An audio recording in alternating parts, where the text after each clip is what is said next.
Ayan, may bisita ako. Habang ako'y naglalaba, nagkaroon ako ng bisita. Loyo! Nakakulit ni Dion na makulit. So, good luck sa ninang. Kung makatapos ba ako nito maglaba ngayon.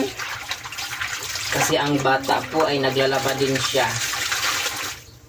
So, ayan. Ayan.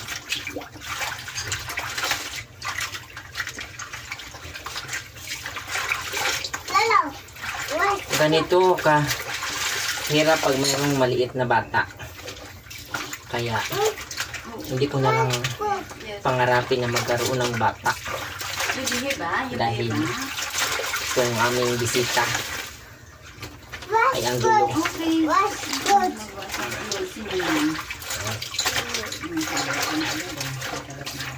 Diba?